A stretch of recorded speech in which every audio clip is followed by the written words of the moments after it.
Welcome to SUSD Spotlight, your go-to source for all things happening within the district. Whether it's celebrating student and staff achievements, delving into trending education topics, or highlighting inspiring human interest stories, we've got you covered. Join us as we illuminate the incredible endeavors taking place in our schools and forge connections within our community. Get ready to be informed, inspired, and engaged as we embark on this journey together, spotlighting the extraordinary in SUSD.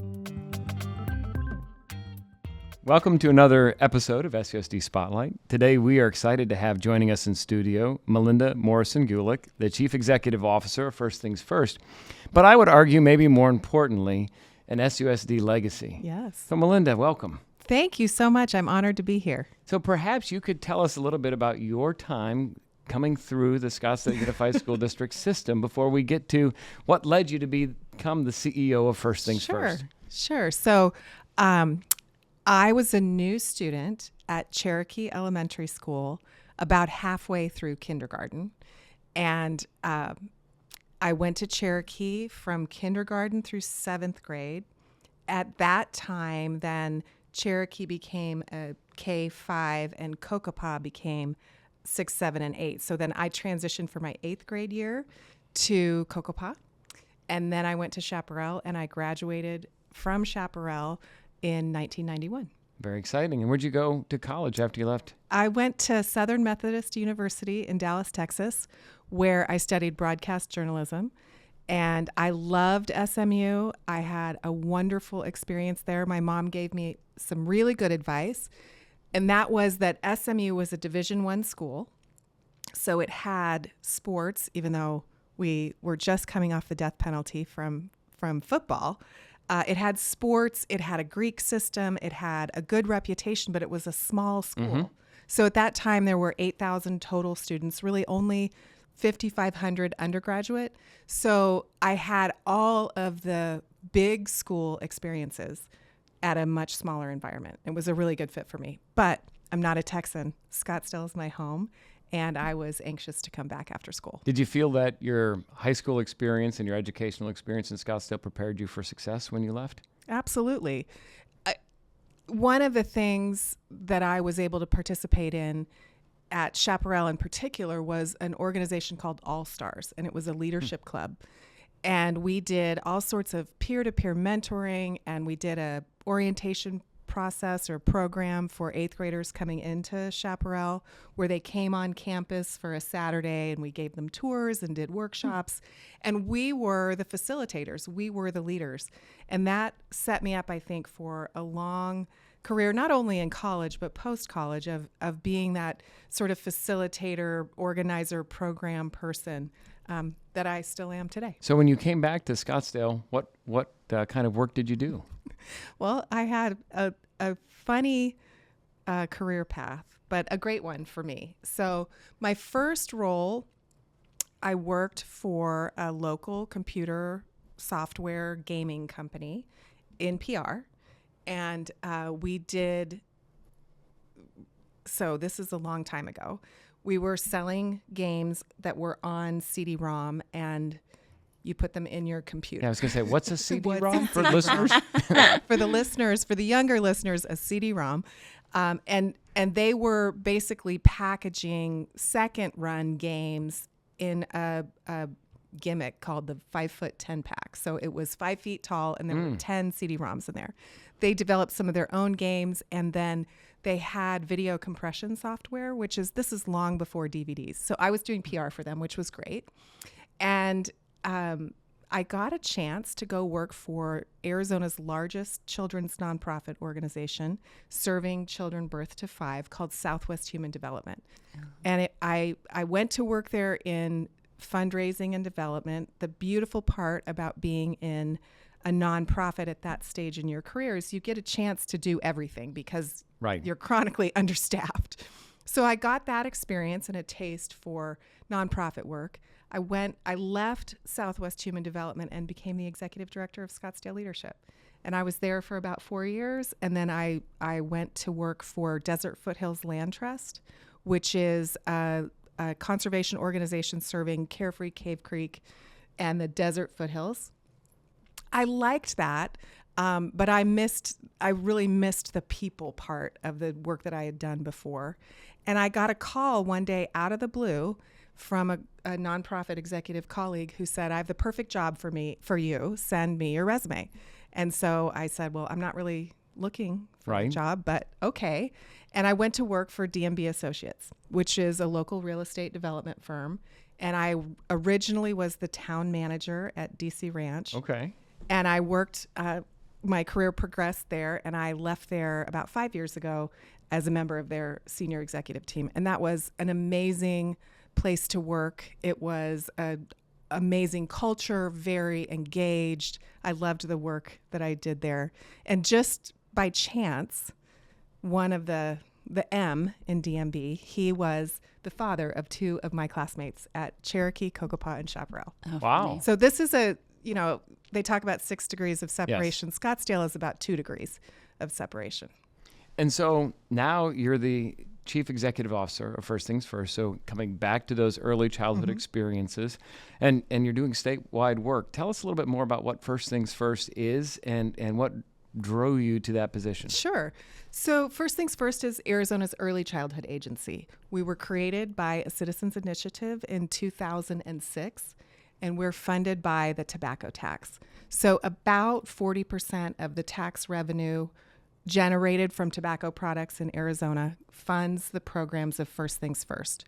We act somewhat like a public foundation in that we do not do direct service. We're a granting organization. Our pillars are early learning, quality early learning in particular, children's health, and family support. We grant about $115 million annually throughout the state. We're divided into 28 geographic regions. Those geographic regions take our data, our regional needs and assets report, and they prioritize the greatest need amongst those pillars in their community. And then we release grants to fund those services in their community. And what drew me to it is once I had my own children, I remembered and was reminded of the joy of working with babies, toddlers, and preschoolers. There's just nothing more grounding and sometimes humbling and really joyful about working with young children. And the complexity of going from nonprofit work and the private sector to running a state agency. So we're not a cabinet agency. I don't work for the governor. Okay. I work for a board that's appointed by the governor. So we have a little bit of insulation from the politics, but it's still obviously a government agency that we abide by all the same laws, open meeting, and that you all do, procurement.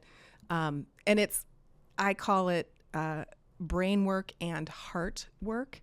It's very intellectually challenging, but it's very fulfilling. So some states have chosen to invest more in early learning, and the research is pretty compelling with respect to the return on investment. Yes. Being funded by the tobacco tax makes me wonder, how reliable is that funding for the long term, and are there any efforts to really make the case that learning begins at birth and providing that support to families so that children can thrive and be ready to succeed when they come into kindergarten might be something on the horizon?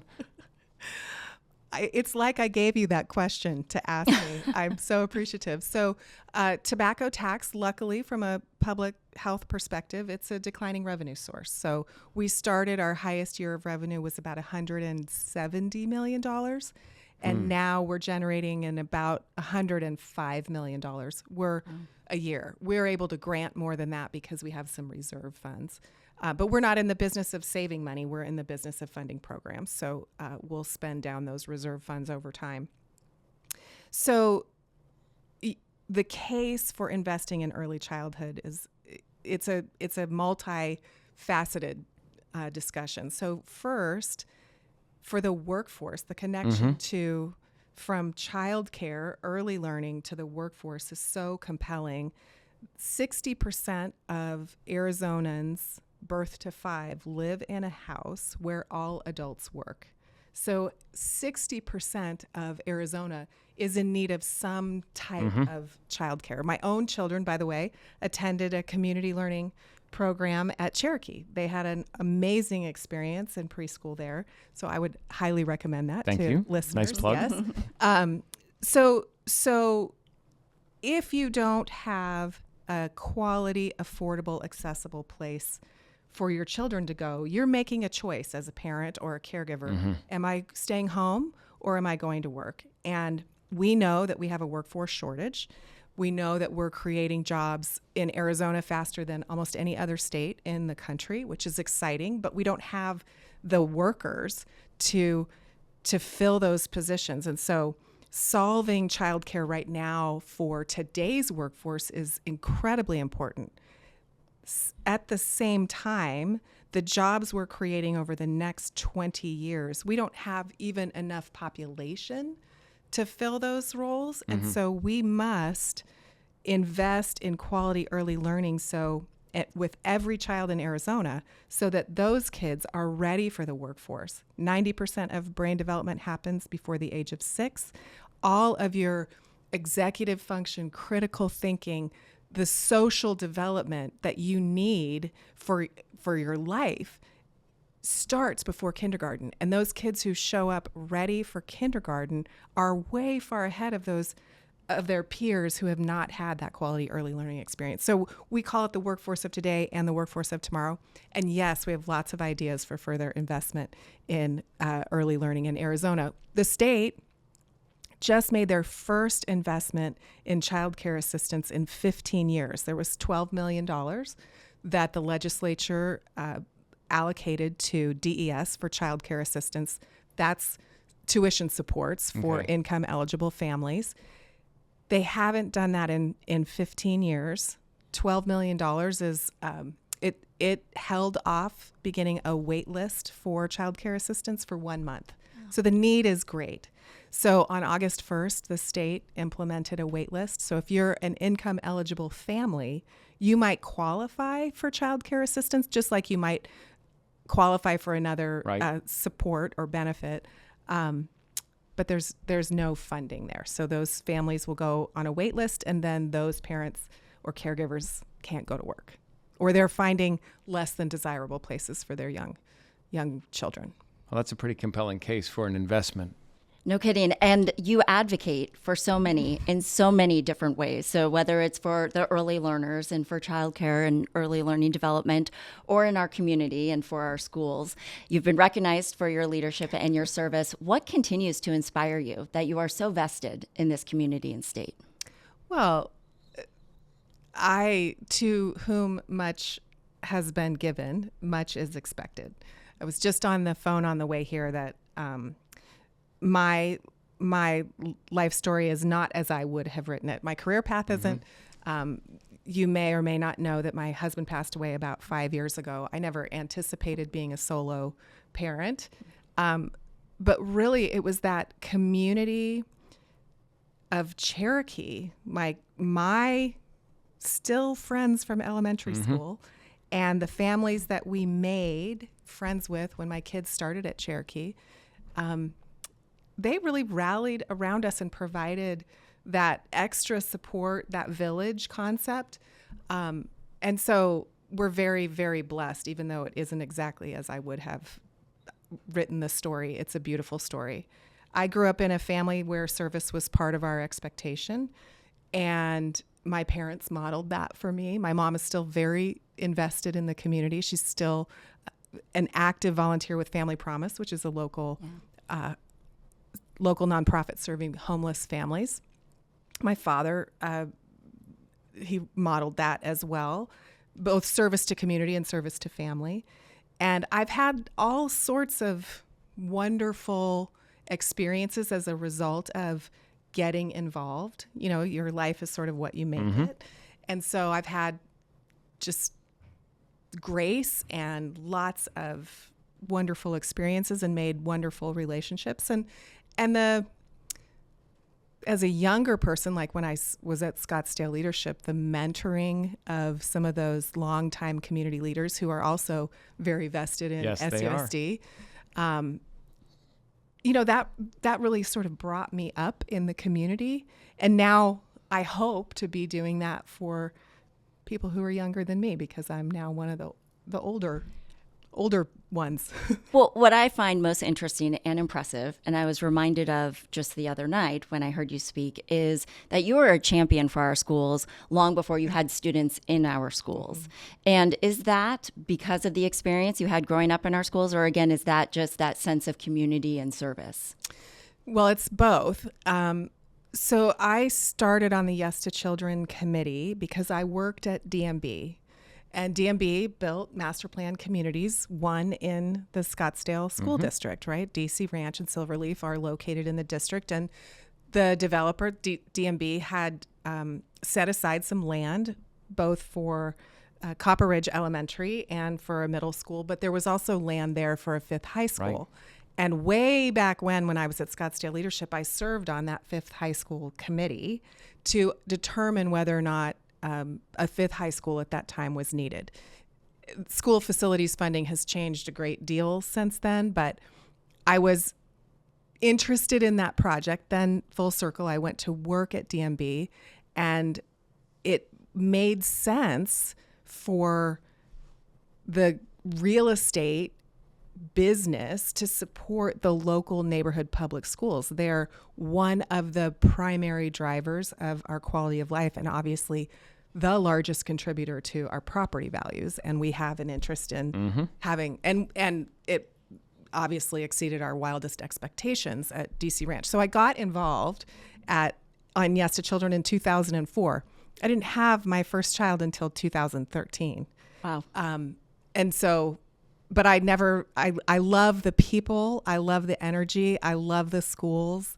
And, now I have my own children, and they don't go to Cherokee anymore. We're now at Hopi and Ingleside. But we have found just amazing teachers and administrators. My kids are having a really rich experience in SUSD and all sorts of varied opportunities for them, and I'm so thankful, and I'm so invested in that continuing. The way you described SMU is also the way I describe our schools. We're like little D1 schools. We offer everything, right? Music, arts, athletics, strong academics. You have an opportunity to engage and find your people or find your passion at each of our different campuses. My son is just started 6th grade. This is the first week of school, and he transitioned to middle school and got a chance to choose his electives, and he chose STEM That's fantastic.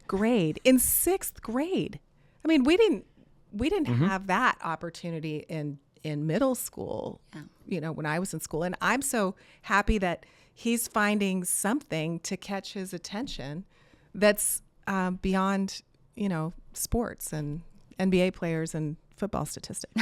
That's exciting news, and you can't provide those type of opportunities without a supportive community. And so to have individuals like you and those that you've worked with over the years encourage the community to invest in the next generation is pretty powerful. I like to ask all of our guests about a teacher, or maybe more than one teacher, that has made a difference in your life, who inspired you, who was a game changer for you. We like to elevate and celebrate the profession. And I'm curious, do you have anyone that you would like to celebrate today? Sure, I have two, actually. And they were guidance counselors, actually. So Ann Evans was my guidance counselor at Chaparral, and she was the faculty advisor for the All-Star Leadership Club and had extremely high expectations of the members of the club and also the support to reach those expectations. Additionally, I was in student council in high school, and Tom Salcido, who I think his son is a staff member in administration. Just recently retired. Oh, he retired. Wow. Oh, gosh. Well, I am old. Goodness gracious. So Tom Salcido was also a guidance counselor, but the teacher or the advisor for student council.